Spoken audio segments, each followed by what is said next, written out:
اللهم صل على محمد وآل محمد.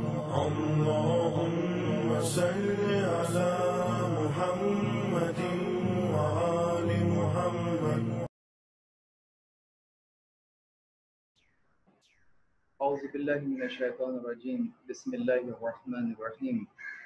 الحمد للہ والصلاة والسلام علی اہلہا. الحمد للہ الذی جعلنا من المتمسکین بالقرآن الکریم وبولایت امیر المومنین وائمۃ المعصومین علیہم السلام. تمام تر تعریفیں خدائے وحدہ لا شریک کے لیے.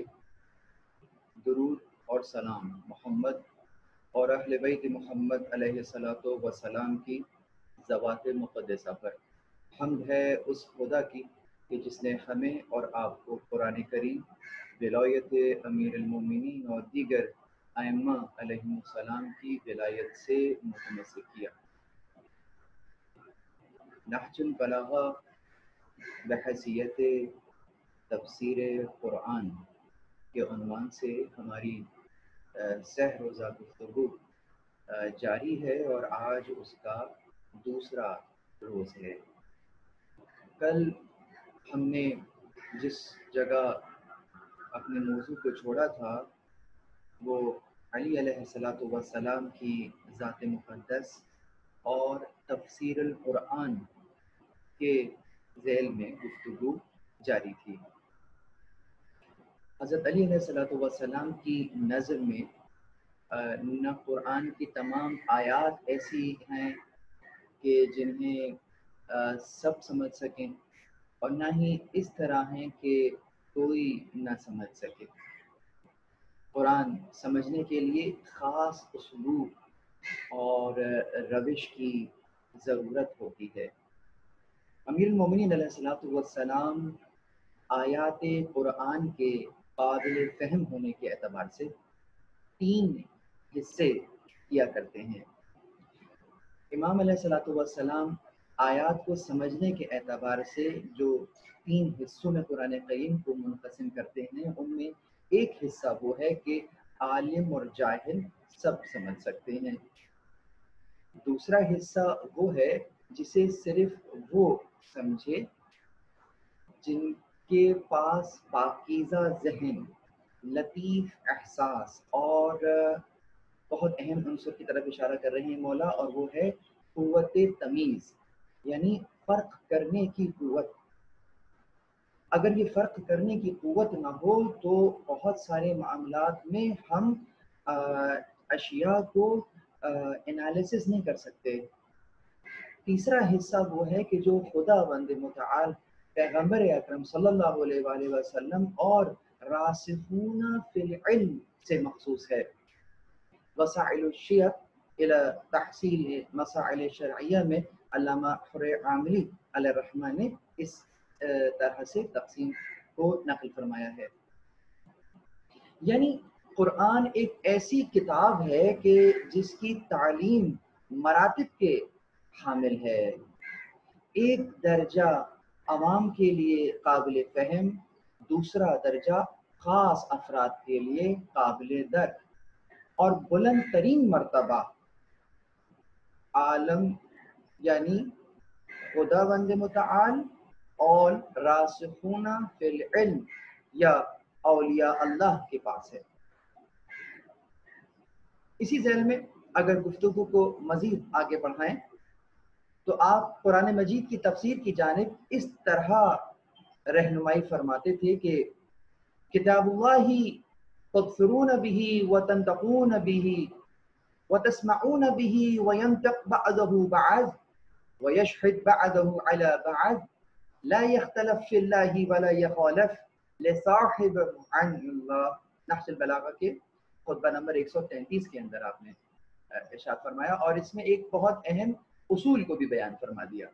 یعنی کتاب خدا جس میں تمہاری بصارت، کتاب خدا خداوند متعال کی کتاب کہ جس کے اندر تمہاری بصارت، یہاں پر بصیرت کی بات نہیں بصارت کی بات ہو رہی ہے، یعنی کہ بصارت کس معنی میں؟ بصارت اور سماعت کا سامان موجود ہے، یعنی کہ تمہاری جو قابل فہم جو تمہارا سمع ہے، جو تمہارا اذان نہیں سمع ہے، تمہاری جو سمجھ لیجیے کہ اعین نہیں بصارت ہے، وہ والی اس انداز سے مولا فرما رہے ہیں. یعنی کہ فقط یہ نہیں کہ آنکھ سے جو شے ظاہراً دکھ رہی ہو، نہیں، باطنی آنکھ سے جو شے دکھے اس کی طرف اشارہ ہے. تو سارا سامان موجود ہے قرآن کریم کے اندر، اس میں ایک حصہ دوسرے کی وضاحت کرتا ہے. مولا نے یہاں پر حدیث پیغمبر کو بیان فرمایا کہ القرآن یفسرہ بعضہ بعض، قرآن کا بعض حصہ بعض حصے کی شرح کر دیا کرتا ہے اور ایک دوسرے کی گواہی دیتا ہے. یہ خدا کے بارے میں اختلاف نہیں کرتا اور اپنے ساتھی کو خدا سے الگ نہیں کرتا. آپ اپنے اس بیان سے یہ بتانا چاہ رہے ہیں کہ قرآن کریم قابل تفسیر ہے. یہاں خدا نہ خواستہ آپ نے فل اسٹاپ نہیں لگا دیا کہ نہیں اب اس کے اوپر تو غور و فکر ہو ہی نہیں سکتی، بس اس کو بغیر ترجمے سے ثواب کے لیے پڑھے جاؤ. نہیں، ایسا نہیں. یعنی کہ قابل فہم ہے، پہلا ہی زینہ صحیح، لیکن جو لوگ نہیں جانتے مگر یہ جانتے ہیں کہ کچھ ہے ایسا جو وہ نہیں جانتے، جو جہل کی اس منزل پر ہیں، ان کے لیے قرآن میں نشانیاں موجود ہیں. لیکن اگر کوئی شخص یہی نہیں جانتا کہ وہ کیا نہیں جانتا اور پھر یہ کچھ سمجھتا ہے کہ میں سب کچھ جانتا ہوں، تو اس کے لیے یقیناً قرآن کریم میں نشانیاں نہیں ہوں. چنانچہ انسان کا کم از کم اپنے جہل کا عالم ہونا ضروری ہے. قرآن کریم میں اس کے لیے نشانیاں موجود ہیں. اسی طرح سے فرماتے ہیں کہ رب شیء من کتاب اللہ تعویلہ غیر تنزیلہ ولا یشبہ بکلام البشر. کتاب خدا میں بہت سی ایسی چیزیں ہیں کہ جن کی تعویل تنزیل کے علاوہ ہے اور یہ کلام بشر سے متشابہ نہیں ہے. توحید شیخ صدوق علیہ الرحمہ نے اپنی کاوش میں اس بات کو نقل فرمایا. قرآن مجید میں ناسخ اور منسوخ، مقدم و مؤخر، قائم و رفع، خاص اور عام، مجمل اور مبین، محکم و متشابہ وغیرہ کا پایا جانا یقیناً امام کی بات کی تائید کرتا ہے. یہیں سے بات بھی واضح ہو جاتی ہے کہ تفسیر کے لیے کچھ شرائط کا ہونا ضروری ہے، جن میں بعض شرائط اس انداز کی ہو سکتی ہیں. یعنی قرآنی علوم کے جو محققین ہیں انہوں نے ان شرائط کو باقاعدہ بیان فرمایا. لیکن یہ تمام شرائط اگرچہ حضرت امیر کے اقوال میں موجود نہیں ہیں، فقط بعض کا ذکر ملتا ہے، لیکن جب انہی بعض کو تھوڑا شرح کرتے ہیں تو اس کی کچھ اور شاخیں بھی نکل آتی ہیں. مثلا خاص اسلوب. آپ کی نظر میں قرآن ایک خاص اسلوب اور روش کا حامل ہے. یعنی کہ فَإِنَّ الْقُرْآنَ حَمَالَ ذو وجوہ ہے. قرآن کی متعدد روشوں سے تفسیر مذکورہ قول کی بہترین دلیل ہے. پھر محکم اور متشابہ، ناسخ و منسوخ اور تعویل وغیرہ پر توجہ، اس انداز سے کہ حضرت علی علیہ السلام ایک مقام پر قرآن کو 7 حصوں میں منقسم کر چکے ہیں. یعنی کہ عام و خاص، مقدم و مؤخر، عزائم و رقص، منقطع، معطوف اور منقطع غیر معطوف. بحر الانوار میں یہ تقسیم موجود ہے. اسی طرح دوسرے مقام پر قرآن کو مبین حلال و حرام میں خدا، حامل ناسخ و منسوخ، محکم و متشابہ وغیرہ جانتے ہیں. خاص درک و فہم کے اعتبار سے اگر دیکھا جائے تو آپ سے کسی نے پوچھا کہ آیا قرآن کے علاوہ کوئی چیز آپ کے پاس ہے؟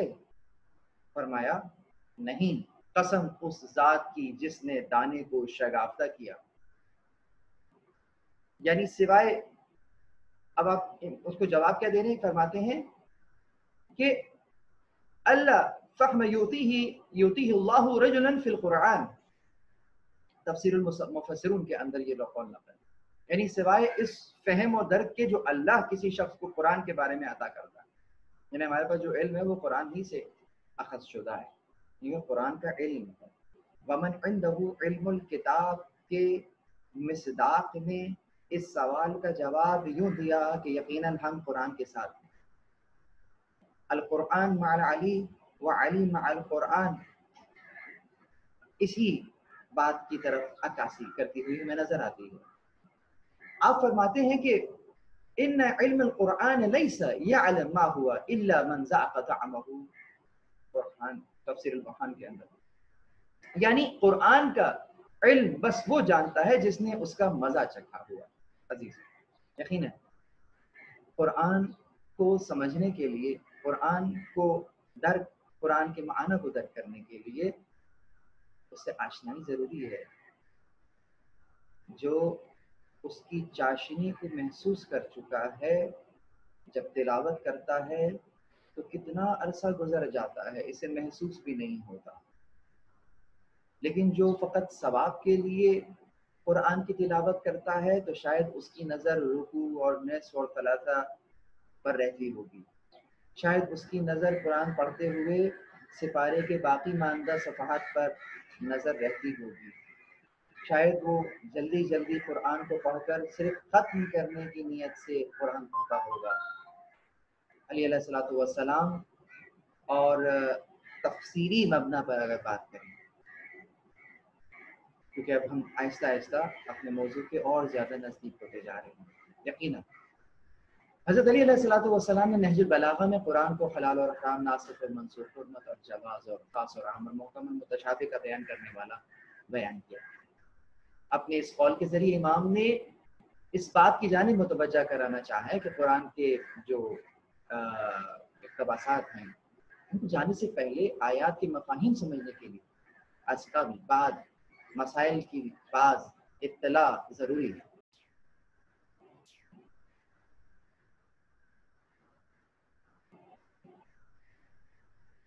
نہج البلاغہ کے خطبہ نمبر 176 میں آپ فرماتے ہیں کہ جو خدا نے بیان کیا ہے اس سے فائدہ اٹھاؤ، خدا کی واعظ اور نصیحت کو قبول کرو. فإن اللہ تعالی قد عذر علیکم بالجلیل واتخذ علیکم الحجہ، یعنی بے شک اللہ تعالیٰ نے اپنی روشن دلیلوں سے عذر کا دروازہ بند کر دیا اور حجت تم پر تمام کر دی گئی ہے. یہیں سے ہمیں قرآن کریم جس حالت میں اس وقت آپ کے اور ہمارے پاس موجود ہے اس میں اس کی حالت کی طرف بھی اشارہ کرتا ہے، یعنی اسے ہر طرح کی تحریف سے بھی پاک جانتا ہے. جیسے جس طرح آپ نے اس انداز سے اشارہ کیا ہے کہ قرآن کا تحریف سے محفوظ ہے نا. وَعَلَيْكُمْ بِكِتَابِ اللَّهِ فَإِنَّهُ الْحَبْلُ الْمَتِينُ وَالنُّورُ الْمُبِينُ والشفاء النافع والراعي النافع العصمة للتمسك والنجاة للمتعلق لا يعوج في قام ولا يزيح فيستعد، یعنی تمہارا فرض ہے کہ کتاب خدا سے وابستہ رہو کیونکہ وہی مضبوط ریزماں، مضبوط رسی ہے. مضبوط رسی ہدایت کی اور روشن نور الہی ہے. اس میں منفعت بخش شفا ہے اور اس میں پیاس بجھانے والی سیرابی ہے. وہی تمسک کرنے والوں کے لیے وسیلہ عصمت اور وہی رابطہ رکھنے والوں کے لیے ذریعہ نجات ہے. اس میں کوئی کجی نہیں ہے جسے سیدھا کیا جائے، بہت توجہ، اور اس میں کوئی انحراف نہیں ہے جسے درست کیا جائے. خطبہ نمبر 155 میں آپ میں اس انداز سے فرمائیں. یقیناً تفسیر قرآن سے پہلے یہ بات قابل قبول ہونا چاہیے کہ قرآن فہمی کا امکان پایا جاتا ہے. آپ فرماتے ہیں کہ فانظر ایھا السائل مما دل القرآن علیہ من صفحته فانتقم فیہ واستضاء بنور الہدایہ. اے رسول، اے سوال کرنے والے، قرآن صفات خدا کے بارے میں جو بیان کرتا ہے اس پر تکیہ کر اور اس کے نور ہدایت سے روشنی حاصل کر. سنت پیغمبر صلی اللہ علیہ وآلہ وسلم کی حجیت کے بارے میں، اس کا ہمارے افعال پر حجت ہونے کے تناظر میں مولا علیہ السلام فرماتے ہیں کہ شغل من الجنہ والنار امام ساعة سریع نجا غالب یطع رجا ومقتد في النار حضع اليمین والشمال عضلہ والطریق الوسطى، کہ جو جس شخص کی وہ شخص کس طرف دیکھنے کی فرصت نہیں رکھتا جس کی نگاہ میں جنت اور جہنم کا نقشہ، یعنی کہ وہ اپنی نظروں کو کسی ایسے منظر کی طرف کیسے موڑ سکتا ہے کہ جو کہ اسے جنت سے دور کر دے، ایک مطلب، اور کسی ایسے منظر کی طرف کیسے رخ اٹھا سکتا ہے، اپنی نظریں کیسے اٹھا سکتا ہے کہ جو اسے جہنم کی طرف لے جائے۔ تو اب جس کے ذہن میں، جس کی نظروں میں جنت اور جہنم کا نقشہ ہوگا، وہ کہیں اور نظر کیسے اٹھائے، اس ضمن میں بات فرما رہے ہیں۔ پھر آپ فرماتے ہیں کہ تیز رفتاری سے کام کرنے والا نجات پا لیتا ہے، اور سست رفتاری سے کام کر کے، یعنی کہ جو سست رفتاری سے کام کر کے جنت کی طلبگاری کرنے والا بھی امیدوار رہتا ہے، لیکن کوتاہی کرنے والا جہنم میں گر جاتا ہے۔ داہنے بائیں گمراہوں کی منزلیں ہیں، اور سیدھا راستہ صرف درمیانی راستہ ہے۔ اس راستے پر رہ جانے والی کتاب خدا اور نبوت کے آثار ہیں، اور اسی سے شریعت کا نفاذ ہے۔ خطبہ نمبر 16 میں، یعنی کہ دائیں اور بائیں، یعنی جو لوگ صراط مستقیم کو چھوڑ دیتے ہیں، جو لیفٹ اور رائٹ ہو جاتے ہیں اور مستقیماً اپنے راستے کو چھوڑ دیتے ہیں، ان کے لیے مولا علی علیہ السلام اپنے خطبے میں جس انداز سے ارشاد فرما رہے ہیں کہ ان کے لیے گمراہی ہی گمراہی۔ چنانچہ قرآن سے تفسیر، یہ ہے بہت اہم موضوع۔ ایک اہم مسئلے کی طرف توجہ دلانا چاہوں گا۔ ایک ہوا کرتی ہے تفسیر، جس پر ہم ابھی گفتگو کر رہے ہیں، اور ایک ہوتی ہے تطبیق۔ تطبیق یعنی جب ہمارے ذہن میں کوئی خاص انداز سے عقیدہ ہو، اور اس عقیدے کو صحیح ثابت کرنے کے لیے یا اس عقیدے پر دلیل کے لیے ہم قرآن کریم کی طرف رجوع کریں، اور اب آیات کو پڑھنا شروع کریں، ایک آیت، دوسری آیت، تیسری آیت، یہاں تک کہ ہم کسی ایسی آیت تک پہنچ گئے کہ جو کہ ہمارے ذہن میں جو مفہوم ہے اس تک دلالت کرتی ہے، اور پھر اس آیت سے ہم نے استدلال کر دیا۔ یہاں کیا کیا کہ جو ذہن میں عقیدہ بنایا گیا ہے اس کو قرآن پر منطبق کیا گیا ہے، یہ تطبیق۔ تفسیر کیا ہے کہ قرآن کریم کی آیت کو سمجھا جائے قرآن ہی کے تناظر میں، یا پہلے درجے میں جو بات ہو رہی ہے کہ جو عقیدہ لیا جائے وہ قرآن سے لیا جائے، نہ کہ قرآن کو دیا جائے۔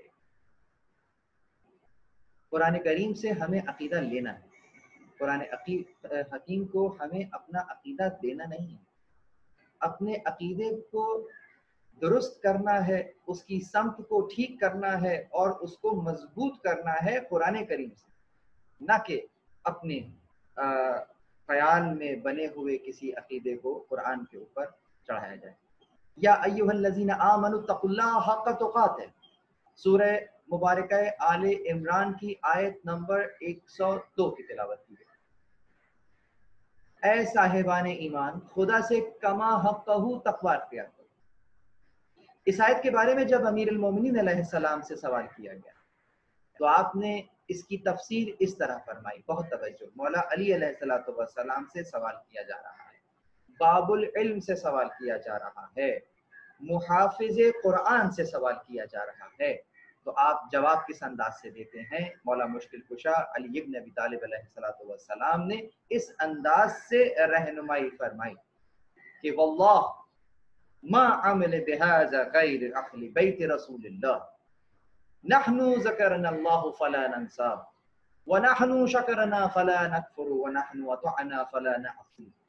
فلما نزلت هذه الآية قالت الصحابة لا ننطق ذلك، فانزل الله فاتقوا ما استطعتم۔ کہ یہاں یہ جو روایت ہے یہ سفیان بن مخرہ حمدانی سے نقل فرماتے ہیں، آپ روایت کرتے ہیں کہ مولا علی علیہ الصلوۃ والسلام سے جب اس قول کے بارے میں پوچھا گیا نا کہ یا ایھا الذین آمنوا اتقوا اللہ حق تقاتہ، کہ اللہ کا ایسے پرواہ کرو جس طرح سے پرواہ کیے جانے کی حق ہے، تو پتہ ہے مولا نے کیا جواب دیا؟ مولا نے جواب دیا کہ بخدا اہل بیت علیہ الصلوۃ والسلام، اہل بیت رسول علیہم السلام کے علاوہ کسی نے اس آیت پر عمل نہیں کیا۔ اللہ اکبر۔ آیت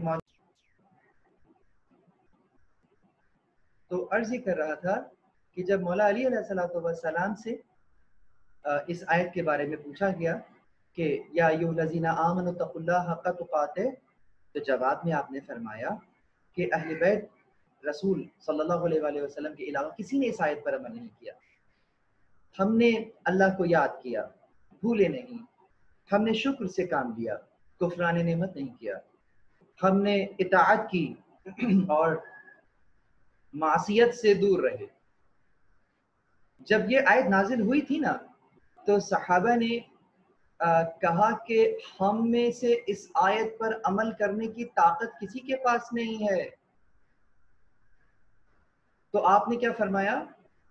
آپ نے فرمایا کہ جب صحابہ نے یہ کہا کہ ہم میں سے کسی کی اس آیت پر عمل کرنے کی طاقت نہیں ہے، تو پھر اللہ تعالیٰ نے سورہ مبارکہ تغابن کی آیت نمبر 16 اتاری کہ جس میں کہا کہ فَاتَّقُوا مَا اسْتَطَعْتُمْ، کہ تم تقوی اختیار کرو جتنا ممکن ہو سکے۔ یہ بات کتنی بین ہے۔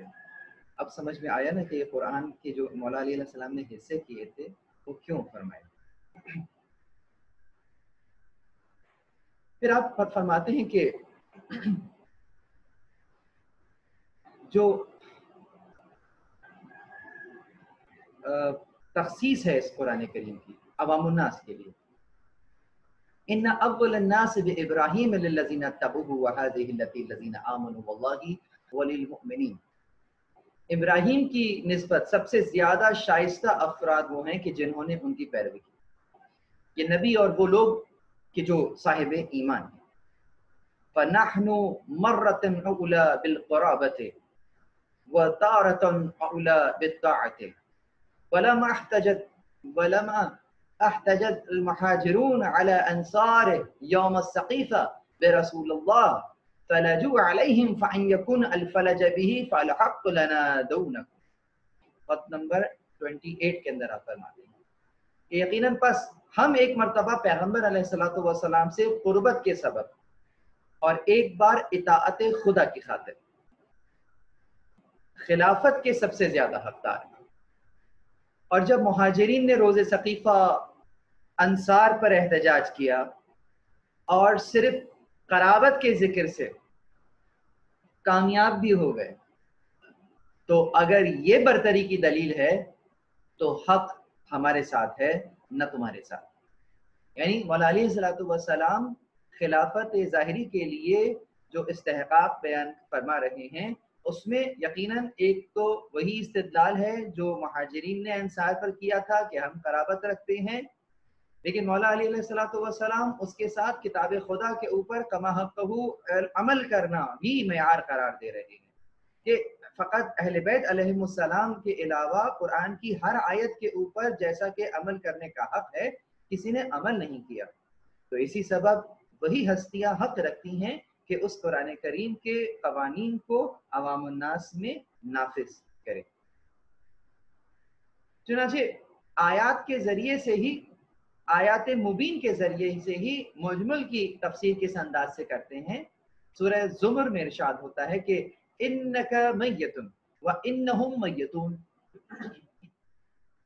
تیسرے نمبر کی آیت ہے کہ آپ کو موت آئے گی اور وہ بھی دنیا سے جائیں گے۔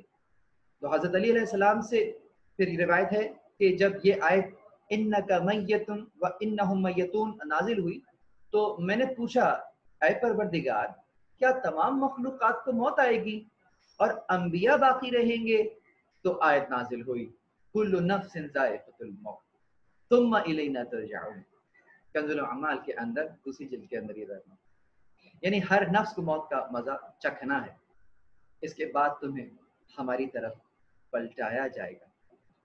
دیکھا کس پیارے انداز سے جب ہم تلاوت کر رہے ہوتے ہیں، آیت کے بعد آیت آ رہی ہوتی ہے، لیکن جو خدا کے مقرب ہیں دیکھیے توجہ رکھیے، آیت پڑھ رہے ہیں، قرآن پڑھ رہے ہیں، پروردگار سے راز و نیاز بھی کر رہے ہیں، اور پروردگار ان کے سوال کے بدلے میں آیت اتار رہا ہے۔ یعنی کہ جب آپ نے ایک آیت کا سوال کیا تو جواب دوسری آیت کے اندر آ گیا۔ القرآن یفسر بعضہ بعض۔ سورہ نمل میں خداوند کریم نے ارشاد فرمایا کہ قل لا يعلم من في السماوات والارض الغیب الا اللہ، کہ ان سے کہہ دو کہ زمین اور آسمان میں جو بھی غیب ہے کوئی نہیں جانتا سوائے خدا۔ نہج البلاغہ ہی کے اندر تو خدا کے سوائے خدا کے کوئی نہیں جانتا، تو نہج البلاغہ میں پھر ایک روایت ہمیں ملتی ہے کہ رسول اللہ صلی اللہ علیہ وآلہ وسلم نے بعض ایسے امور کی خبر مجھے دی کہ جو ابھی محقق نہیں ہوئے تھے۔ تو ایک صحابی نے، جب کہ آپ نے جملہ ارشاد فرمایا نا، تو ایک صحابی نے پوچھ لیا کہ آپ کو علم غیب عطا کیا گیا ہے؟ تو آپ ہنسے اور کہا کہ کلبی قبیلے کے مرد سے فرمایا، وہ جو سامنے موجود تھا، یا اخا اکلب لیس ہوا بعلم غیب وانما هو تعلم ما ذل علم وانما علم الغیب علم الساعة وما عنده اللہ سبحانہ یقول ان اللہ عنده علم الساعة۔ سورہ لقمان آیت نمبر 34، یعنی کہ جو آخری ٹکڑا ہے یہ سورہ لقمان کا آیت نمبر 34۔ اچھا، آپ نے کیا فرمایا؟ اس نے کیا پوچھا تھا کہ یا امیر المؤمنین آپ کو کیا علم غیب عطا ہوا ہے؟ تو آپ نے اس بنی کلاب کے اس شخص سے کہا کہ اے برادر قلبی، یہ اطلاع علم غیب نہیں ہے، یہ وہ علم ہے جو صاحب علم یعنی رسول اللہ صلی اللہ علیہ وآلہ وسلم سے حاصل کیا ہے۔ علم غیب تو قیامت ہے، یعنی کہ کیا؟ علم غیب قیامت کا علم ہے۔ وہ کہا نا کہ علم الساعہ، ساعہ کہتے ہیں یہاں پہ قیامت کو، قیامت کو روایات کے اندر، آیات کے اندر بھی ساعت کہہ کے کہا گیا ہے کہ وہ علم تو قیامت کا علم ہے۔